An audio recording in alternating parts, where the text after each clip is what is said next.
आदाब। आदाब। लेकिन मोहतरमा, आपको यहाँ कब्रिस्तान में आना, वो भी इस समय? देखिए, बुरा मत मानना, नामंजूर है। कोई मसला है क्या आपका? हमें कब्र खुदवानी। अच्छा, आप नाम बताइए, मैं लिख देता हूँ। बेगम नूर बानो। इंतकाल किसका हुआ है? किसी का भी नहीं। हमें अपनी कब्र खुदवानी। देखिए, आपको अच्छी तरह से पता होना चाहिए कि औरतों का कब्रिस्तान में आना सख्त मना होता है। औरत और मौलवी साहब भी सवेरे आएंगे। हमें कब्र खुदवानी इसी वक्त, हमारे शौहर की कब्र के साथ। खाला, मैं आपकी कोई मदद नहीं कर सकता। कल सवेरे आ जाना, मौलवी साहब आ जाएंगे, उनसे आप दरख्वास्त कर देना। हमें सब कुछ अभी चाहिए। हमें अपने शौहर के पास जाना है। जाइए यहाँ से। अरे जाओ।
कब्र खोदने वालों की ही खुद रही है कब्र।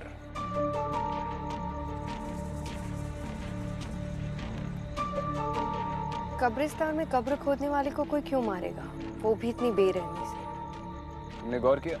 उसे मारकर कब्र में फेंक दिया, लेकिन ऊपर से किसी ने मिट्टी नहीं डाली। इसका मतलब जिसने भी ये किया है वो चाहता है कि ये कत्ल लोगों की नजर में आए। ये कम्युनल झगड़ा भी हो सकता है। सुरेश सर भी कह रहे थे उस कम्युनिटी के लोग काफी घबराए हुए।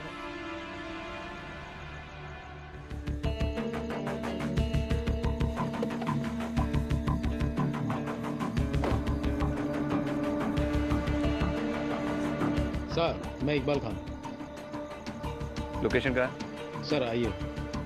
मैडम आप यहीं रुकिए। जानती हूँ औरतों को कब्रिस्तान जाना मना है, लेकिन उसकी चिंता आप मत कीजिए। चलिए।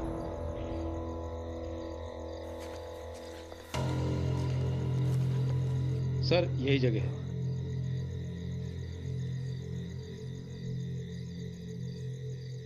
महरूम नवाब आजम अली। विक्टिम का नाम? आकिब गुलाम सर। कोई आई विटनेस? जी नहीं मैडम। आपने विक्टिम की फैमिली को इन्फॉर्म किया? जी हाँ मैडम, पर कुछ खास पता नहीं चला। एक काम करो, इस कब्रिस्तान का रजिस्टर होगा ना, वो रजिस्टर और यहाँ के सारे रिकॉर्ड्स पुलिस स्टेशन पे भिजवा दो। जी सर। और विक्टिम की इमीडिएट फैमिली को भी बुलाओ, मुझे उनसे बात करनी है। जी मैडम।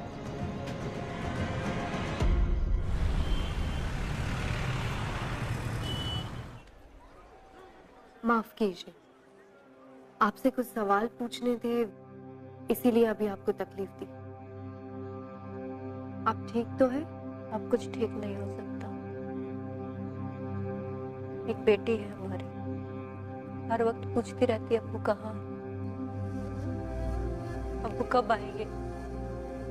मना किया था आपने, कब्रिस्तान का काम मत करो, कोई और नौकरी भी तो ढूंढ सकते हो। कहते थे खुदा का दिया हुआ काम है, ठुकराते नहीं। आकिब ने कब्रिस्तान की नौकरी कब से शुरू की थी? 3-4 हफ्ते पहले। और इन 3-4 हफ्तों के दौरान आपकी उससे कितनी बार बात हुई होगी? 1-2 बार बात हुई थी, पूछने पे बोलते थे सब सलामत, पर नहीं। हम जानते, उनकी आवाज में एक अजीब सी घबराहट थी।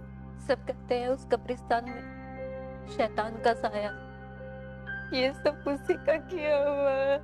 ठीक है, आप जा सकती हैं। अगर दोबारा जरूरत पड़ी तो बुलाएंगे।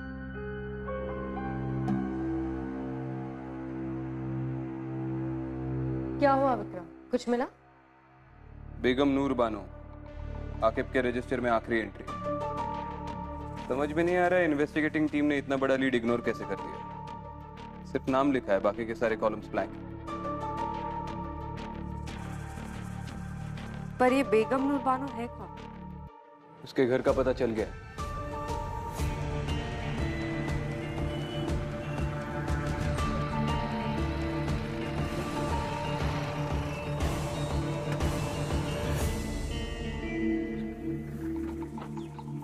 रुको यहीं पे।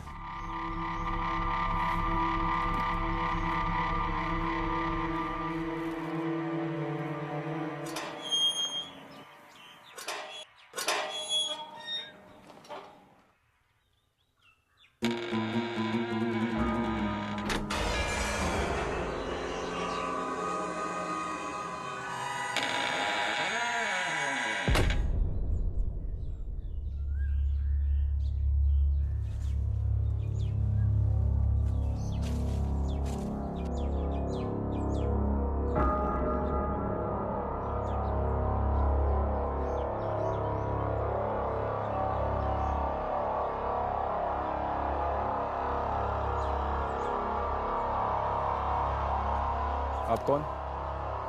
हमारी छोड़िए, आप बताइए कि आप कौन? पुलिस। एक इन्वेस्टिगेशन के सिलसिले में यहाँ पर आए हैं। आप अंदर नहीं जा सकते। अच्छा, आप रोकेंगे पुलिस को? नाम क्या है तुम्हारा? नासिर। ये हवेली किसकी है? हमारे नवाब साहब की। वो है अंदर? नवाब साहब को गुजरे हुए जमाना हो गया है। हम नवाब साहब के खानदानी मुलाजिम हैं। नवाब साहब के गुजरने के बाद हम बेगम नूर की खिदमत में लगे हुए हैं। बेगम साहिबा ने खास हिदायत दे रखी है कि कोई उन्हें परेशान ना करे, और वो खुद भी बाहर नहीं निकलती है। आपके नवाब साहब का नाम क्या था? मरहूम नवाब आजिम अली। और आपकी बेगम नूर बाहर नहीं निकलती, मतलब कब से वो हवेली के अंदर ही रहती है? ये आज की बात नहीं है। नवाब साहब के गुजरने के बाद बेगम साहिबा ने अपने आप को हवेली में बंद कर लिया। पिछले 3 महीनों से उनको किसी ने नहीं देखा है। मैं हर रोज दोनों वक्त का खाना दरवाजे पर रख देता हूँ। वो तो खुदा का शुक्र है कि वो खाना खा लेती है। तो पिछले 3 महीनों में आप बेगम साहिबा से बिल्कुल मुखातिब नहीं हुए? बेगम साहिबा की आदत थी, वो इससे पहले भी 3-4 बार ऐसा कर चुकी है। वो अपने आप को कमरे में बंद कर लिया करती थी। शुरू में तो हमको भी बड़ा अजीब सा लगता था। डर लगता था कहीं बेगम साहिबा को कुछ हो ना गया हो। और हमें उनसे मिलना हो तो? मैंने कहा ना साहब, उनसे कोई नहीं मिल सकता। यही बेगम साहिबा का फरमान है।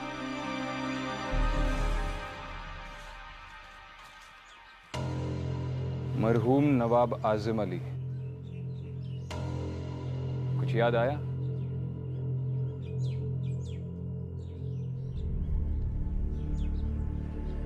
इस इमारत के हश्र को देखकर समझ में आता है इसकी नींव कितनी मजबूत होगी।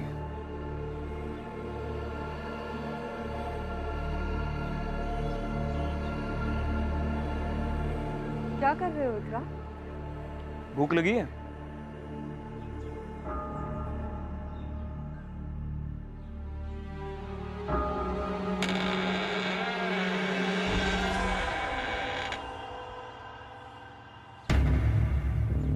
चलो।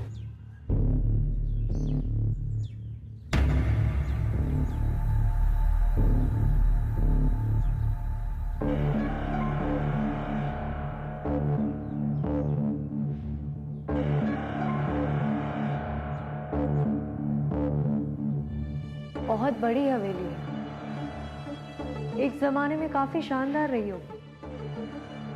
इसकी हालत देखकर लगता नहीं है यहाँ पर कोई रहता होगा।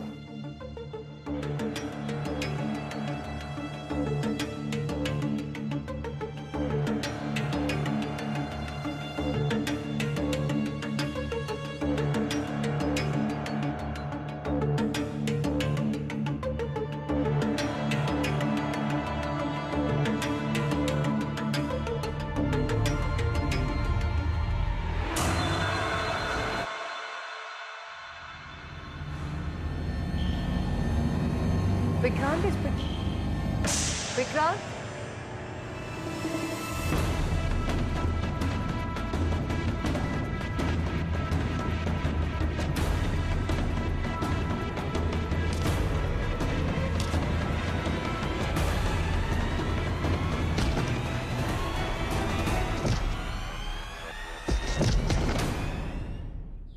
छोड़ दिया साहब, मुझे छोड़ दिया साहब। क्यों बे, सिर्फ खाना चुराने आया था और भी कोई प्लान था तेरा?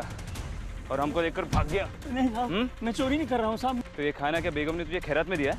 हाँ? नहीं साहब, ऐसी बात नहीं है साहब। पहले ये सामान सब अंदर जाता था और अभी कुछ ही दिनों से देख रहा हूँ कि ये सब बाहर ही रखा रहता है, तो इसलिए मैं ही उठा लेता हूँ साहब। सच बोल रहे तू? हाँ हाँ साहब, सच बोल रहा है? हाँ सच बोल रहा हूँ साहब।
कौन कौन है वहां?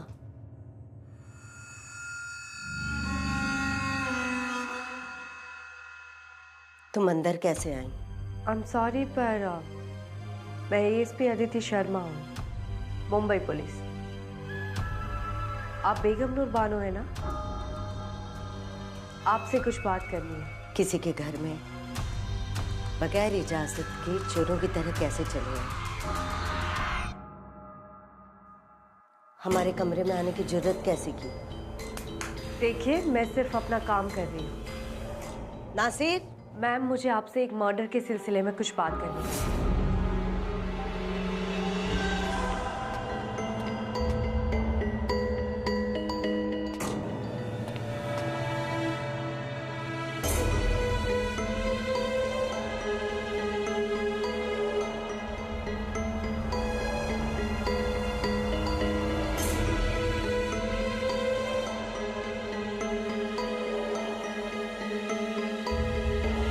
हमें अपने शौहर के पास जाना। शौहर? नहीं, मैं तो आपसे ये पूछने आई थी कि उस कब्रिस्तान में अदिति,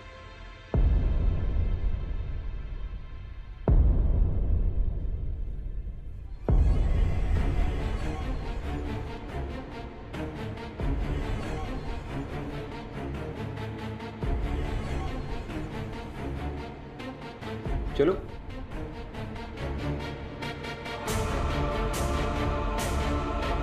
आओ।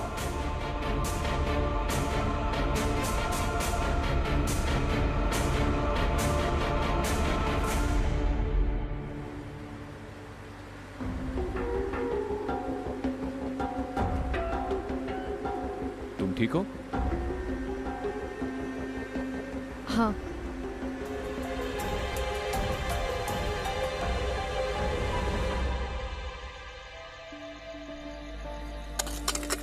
क्या जिंदगी है यार, रोज रोज एक ही काम।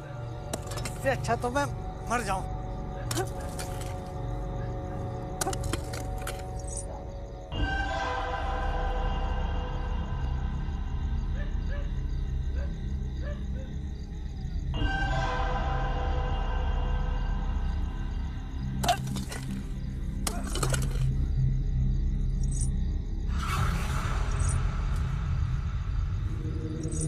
कौन है?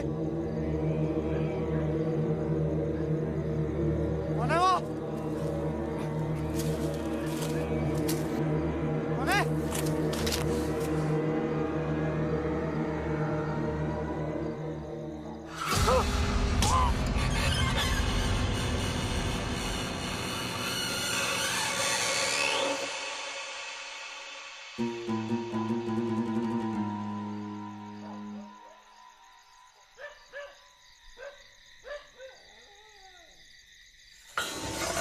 मुझे माफ कर दो, मुझे माफ कर दो। हमें अपने शौहर के पास जाना है। यासिर, बचाओ। हमें अपने शौहर के पास जाना है।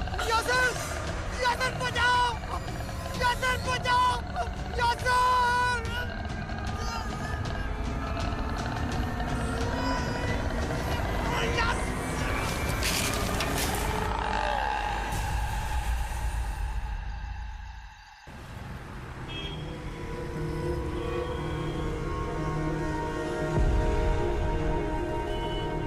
इतने लोग कब्रिस्तान में मारे जा रहे हैं सर, आप लोग क्या कर रहे हैं? आप कुछ भी नहीं कर पा रहे हैं, ऐसा क्यों सर? कुछ नहीं होता आप लोगों से, बस हाथ पे हाथ रख के बैठे रहिए। तुम सही कह रहे हो। अरे कांस्टेबल, इन्हें पानी पिलाओ, ठंडा करो इन्हें, गर्मी बहुत बढ़ गई है इनमें। क्या बात है, क्यों गला फाड़ रहे हो? सब वो शाकिब मेरा भाई था। आगे बोलो। सब उस रात को जब मैं उसके लिए खाना लेके गया, जैसे मैं दरवाजे के पास पहुंचा तो उसके चिल्लाने की आवाज आ रही थी। ऐसा लगा जैसे वो किसी से माफी मांग रहा है। मैंने आसपास बहुत ढूंढने की कोशिश करी लेकिन सब वहां पे कोई था नहीं। आखिर कब तक ऐसे कब्रिस्तान में लोग मरते रहेंगे साहब? हमें जवाब चाहिए। सही वक्त आने पर सारे जवाब मिल जाएंगे। अभी तुम लोग घर जाओ। मेरे ख्याल से ये सब कुछ बेगम नूर कर रही है। इसका मतलब दिन भर घर पे छुप कर बैठने वाली रात को बाहर निकलती है। विक्रांत, तुमने बताया था ना, उस गरीब आदमी ने कहा था कि पिछले कई दिनों से मुलाजिम का रखा खाना किसी ने नहीं उठाया और खाना खाए बिना कोई जिंदा नहीं रह सकता। तो इसका मतलब ये है कि वो मर गई है और उसकी आत्मा ये सब कुछ कर रही है। उस मुलाजिम ने भी कहा था कि बेगम नूर महीनों तक बाहर नहीं आती है, तो हो सकता है कि अकेलेपन में उसकी मौत हो गई हो और किसी को पता नहीं चला हो। और मेरे ख्याल से उसकी बॉडी अभी भी उसी हवेली में। अब इसका जवाब तो वो हवेली ही दे पाएगी। खाना खाया तुमने? नहीं, क्यों? नहीं, उस मुलाजिम ने खाना घर के बाहर तो रखा ही होगा और अब तो वो चोर भी पकड़ा गया। अरे तुमने ही तो कहा खाने के बगैर कोई जिंदा नहीं रह सकता।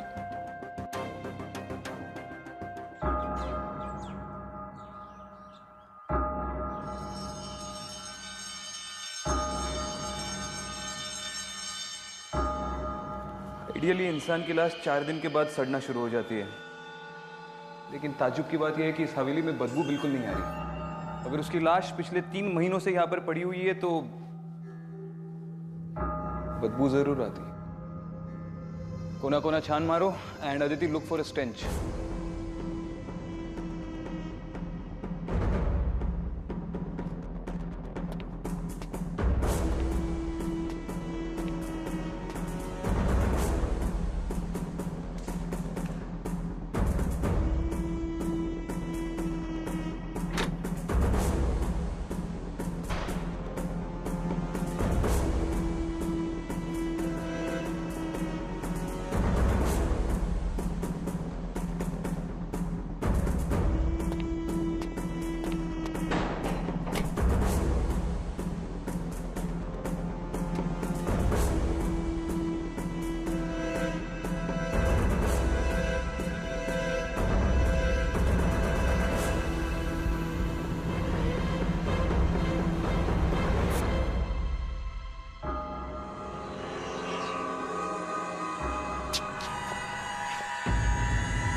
विक्रांत, ये बेगम नूर ही है। उसके गले में जो हार है उसे मैंने उसकी हर तस्वीर में देखा है। उस दिन वो मुझसे अपने शौहर के बारे में कुछ पूछ रही थी। हमें अपने शौहर के पास जाना है। उसका शौहर वही है ना जिसकी कब्र हमने उस कब्रिस्तान में देखी थी, नवाब आजिम अली। विक्रांत, मुझे लगता है कि हम बेगम नूर की कब्र उसके शौहर की कब्र के पास बनाते तो शायद उसकी आत्मा को शांति मिल जाए और ये सब कुछ रुक जाए। शायद हाँ, शायद ना, लेकिन ये कंकाल पिछले 3 महीनों से यहाँ पर पड़ा हुआ है। यकीनन अब वक्त आ गया है कि उसे दफनाया जाए।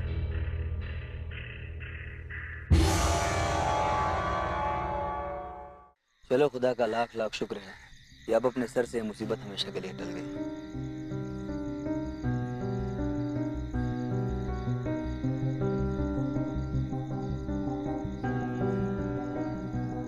मुझे लगता है अब सब कुछ ठीक हो जाएगा। कम से कम देर से ही सही बेगम नूर की आत्मा को सही अंजाम तो मिला।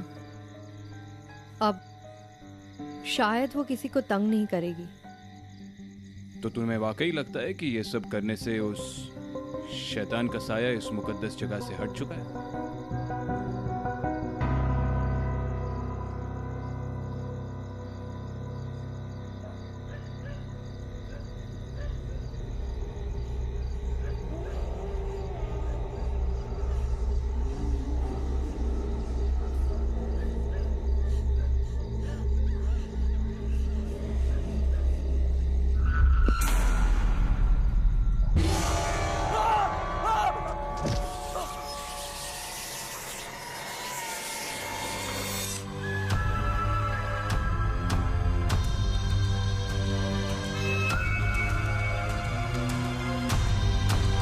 हमें अपने शौहर के पास जाना है।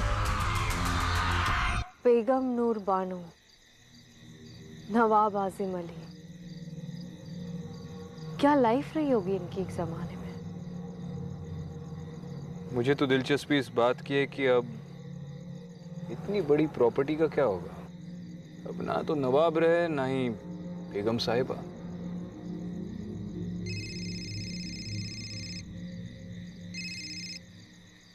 हाँ यासर,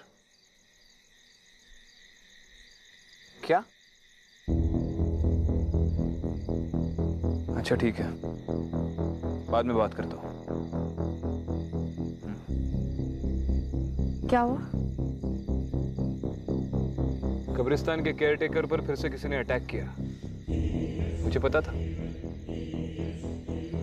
ये इस केस का अंत नहीं हो सकता। क्या मतलब है?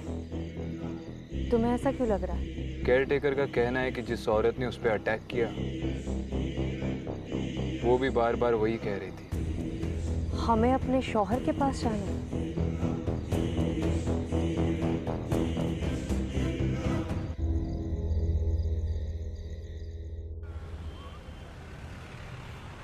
नवाब साहब बहुत ही इज्जतदार आदमी थे। लोगों का उनसे बहुत लगाव था। उनकी मौत कैसे हुई? तकरीबन 15 साल पहले उनके घर वालों ने उनकी गायब होने की रिपोर्ट लिखवाई थी। गायब होने की? वो गायब कैसे हुए थे? वो जंगल से गुजर रहे थे, तभी उनके साथ कोई हादसा हुआ और उसके बाद वो घर लौट कर नहीं आए। कैसा हादसा? वो तो कुछ पता नहीं चला। फिर हमने जंगल के अलावा आसपास के कब्रिस्तान और मुर्दाघरों में बॉडी ढूंढने की कोशिश की, लेकिन बॉडी नहीं मिली। बस उनके कपड़े और जूते मिले। ये नवाब साहब की किसी के साथ गांव में दुश्मनी या फिर पैसे या प्रॉपर्टी को लेकर कोई प्रॉब्लम्स थे? सर, दुश्मनी तो क्या होगी, वो तो अपना सब कुछ बेगम साहिबा ट्रस्ट के नाम ही करना चाहते थे। उनके मरने के बाद बेगम नूर ही उनकी ट्रस्ट चलाती थी और जो पैसा है वो उसी ट्रस्ट में है। उस ट्रस्ट का एड्रेस है आपके पास? जी सर, ये रहा।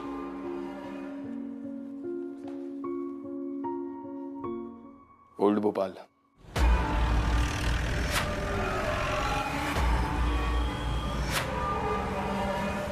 बेगम साहिबा किसी फरिश्ते से कम नहीं थी। खुद की औलाद ना होने की वजह से उन्होंने बच्चों के लिए ट्रस्ट शुरू किया था। फिलहाल कैसे चल रहा है आपका ट्रस्ट? जी, जो भी डोनेशंस आते थे वो बेगम साहिबा की तरफ से ही आते थे और उनको देख के उनके सर्कल के सारे लोगों ने भी ट्रस्ट में डोनेशन शुरू कर दिया था। बल्कि बेगम साहिबा ही उन्हें ट्रस्ट में पैसा देने के लिए मजबूर करती थी।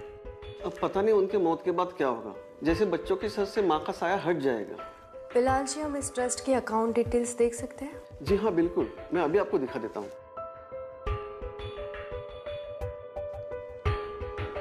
जी देखिए,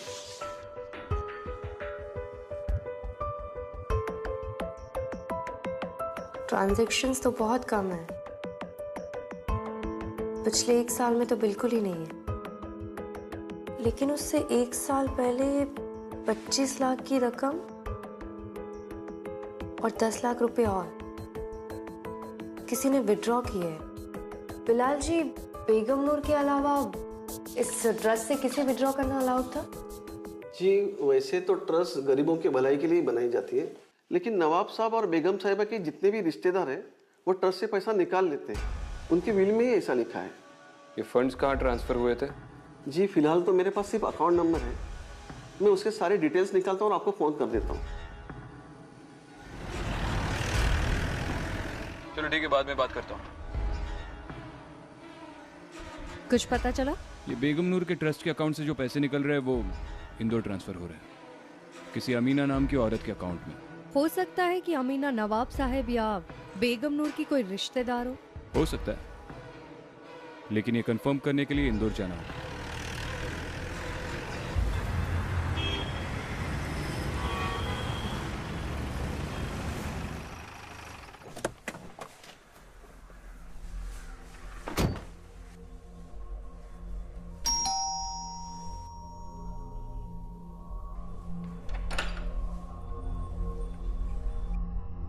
जी बोलिए, आप कौन? आप अमीना? जी आप? मुंबई पुलिस, आपसे कुछ बात करनी है, अंदर आ सकते हैं? हम आपसे एक केस के सिलसिले में बात करने आए हैं। हाँ पूछिए, क्या पूछना है आपको? आप बेगम नूर बानो को जानती है? हाँ, नाम सुना है उनका। अच्छा, तो उनके ट्रस्ट से पहले 25 लाख और फिर 10 लाख, टोटल मिला के 35 लाख आपके अकाउंट में कैसे जमा हुए? अच्छा ठीक है, आप उनके शौहर नवाब आजम अली को तो जानती होंगी? हाँ जानते हैं, वो मेरे अब्बू के काफी अच्छे दोस्त थे, हमारे घर काफी आया करते थे। कमाल है, तो फिर आप उनकी बीवी को नहीं जानती? दरअसल बात यह है कि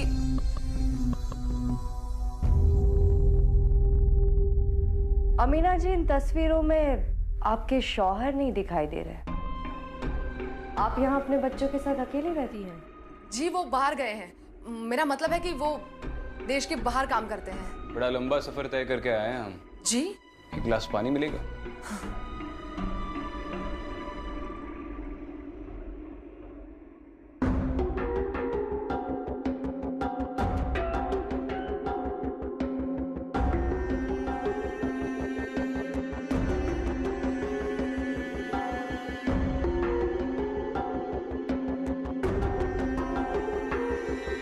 शुक्रिया। आपके शौहर का नाम क्या बताया आपने? जी आजिम शेख। उनकी कोई तस्वीर देख सकती हूँ मैं? आपके मोबाइल में तो होगी। हाँ।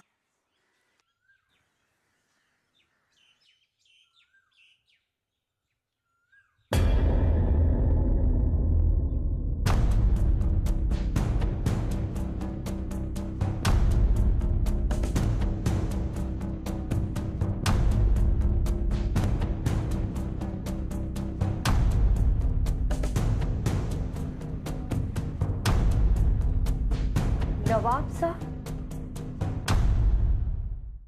लेकिन आप लोग कौन हैं? अरे नवाब साहब आइए, बैठिए बैठिए, आप ही का घर है, आइए आइए।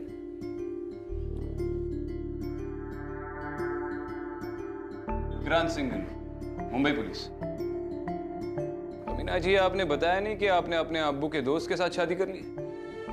पुलिस को गुमराह करने का नतीजा जानती है आप? देखिए जनाब, आप जो भी हैं अपने वजूद में रहकर बात कीजिए। यहाँ इज्जतदार लोग रहते हैं। किस इज्जत की बात कर रहे हैं आप नवाब साहब? आपके भोपाल में तो आपके लोग आपकी कब्र खोदकर आपको दफना चुके हैं।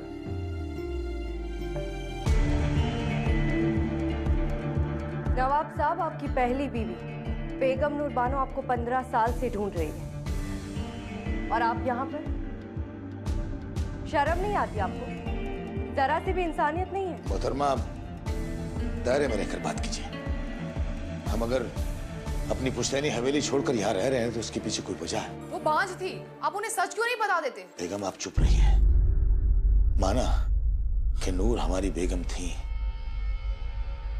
लेकिन वो हमें कभी औलाद ना दे सकी।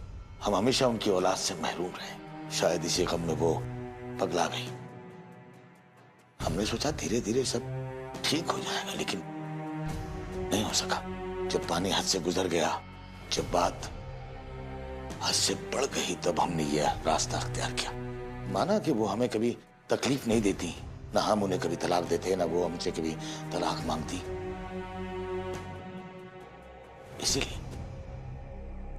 इसीलिए हम अपनी जायदाद, अपनी हवेली सब कुछ छोड़कर चले आए उनके नाम। उन्होंने वो हवेली नहीं छोड़ी चुके, उन्हें अंदेशा था कि उस पर कब्जा ना हो जाए। और आप ऐसी औरत की बात सुनकर चली आई? 3 महीने पहले उनकी मौत हो चुकी है। इन्ना लिल्लाहि व इन्ना इलैहि राजिऊन। और क्योंकि वो घर से बाहर नहीं निकलती थी, किसी को भी उनकी मौत की खबर नहीं हुई और उनका शरीर उसी हवेली में सड़ गया। या अल्लाह, इतनी दर्दनाक मौत। या अल्लाह, उन्हें जन्नत नसीब हो। वो तो उन्हें होगी। अब हम चले, दोबारा मुलाकात होगी।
सर,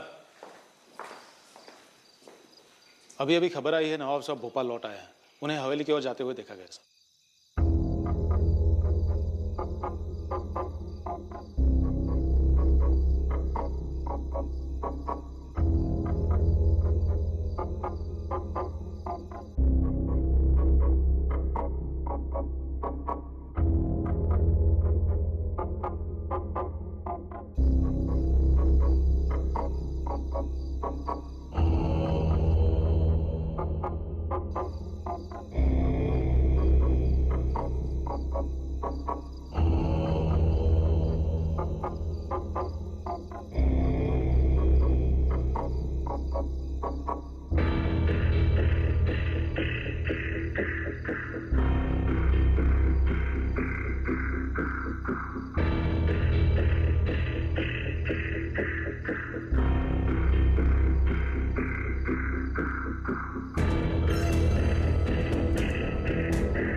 बेगम, हम आपके कसूरवार हैं, गुनहगार हैं आपके। बखुदा हमारा मकसद आपको तकलीफ देना नहीं था, लेकिन क्या करते, थक गए थे। हमने आपके साथ बहुत बुरा किया, हमें माफ कर दीजिएगा, माफ कर दीजिएगा।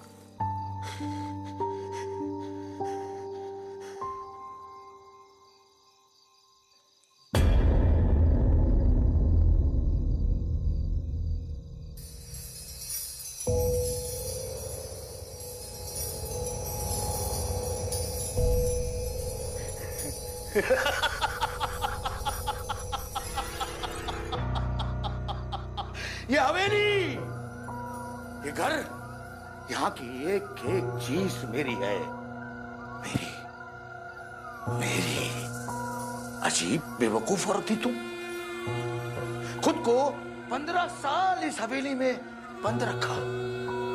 अच्छा हुआ कि हमने तुम्हें छोड़ दिया, वरना तुम तो हमें भी अपने साथ पागल कर देती।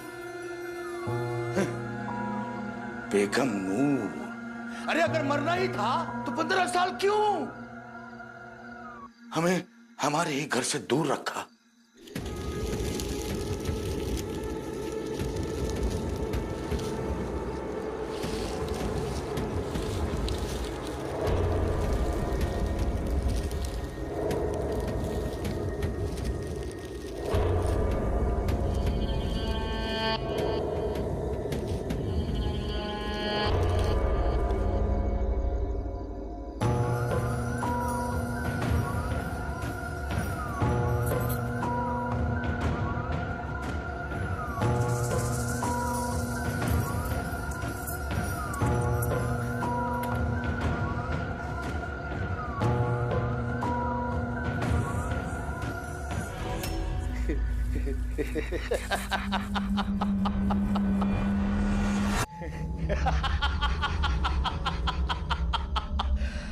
शुक्रिया बेगम, शुक्रिया।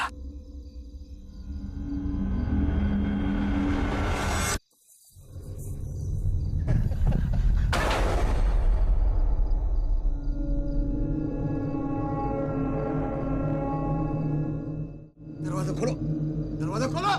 नासिर, कहाँ जा रहे हैं आप?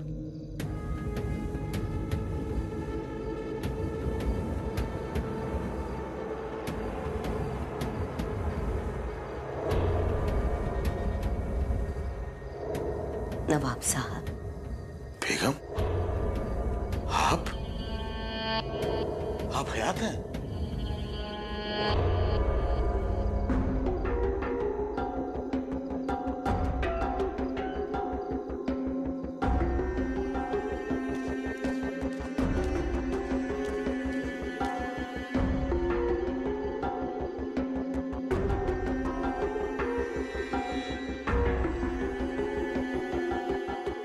साल 15 साल इंतजार किया आपका, अब कह नहीं जाएंगे आप। लेकिन पुलिस वाले तो बोल रहे थे कि आप मर चुकी हैं। मौत की खबर तो आपकी भी सुनी थी। ये नहीं हो सकता, ये सब आपकी नौटंकी है। मैं सब पुलिस को खबर कर दूंगा अभी अभी।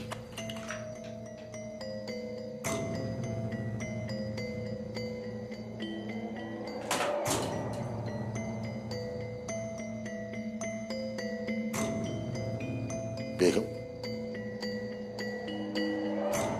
हमें माफ कर दीजिए, हम आपको तकलीफ देना नहीं चाहते थे, हम आपके गुनहगार हैं। बहुत इंतजार करवाया आपने, अब कहीं नहीं जाने दूंगी।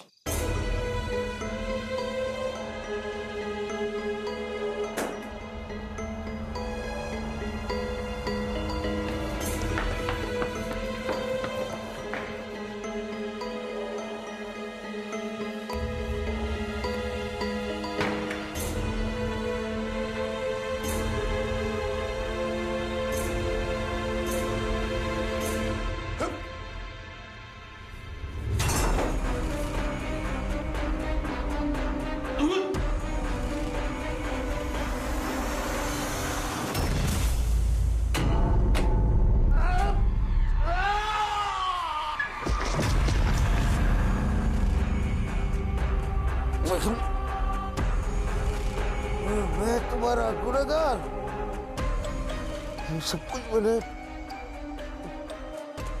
ऐसे के लिए किया।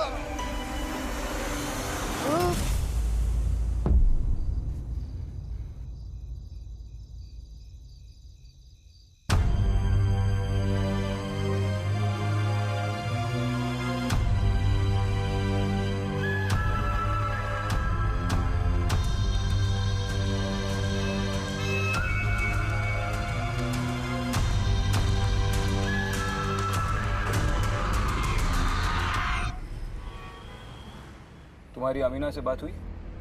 हाँ, इन्फॉर्म कर दिया और कब्रिस्तान कम्युनिटी वालों की रिक्वेस्ट के बारे में भी बताया। सरप्राइजिंगली वो मान भी गई। कौन सी रिक्वेस्ट?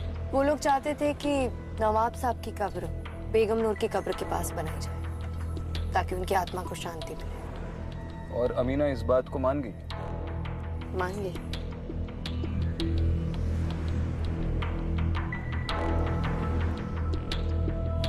क्या सोच रही हो? यही कि नवाब साहब का सच जानने के बाद मुझे नहीं लगता है कि बेगम नूर उनकी कब्र के पास रहना चाहती है। तुम्हारा ये बेगम नूर के साथ का रिश्ता मुझे ठीक नहीं लग रहा। क्या मतलब है? तुम इंसानों के साथ रिश्ता क्यों नहीं रखती?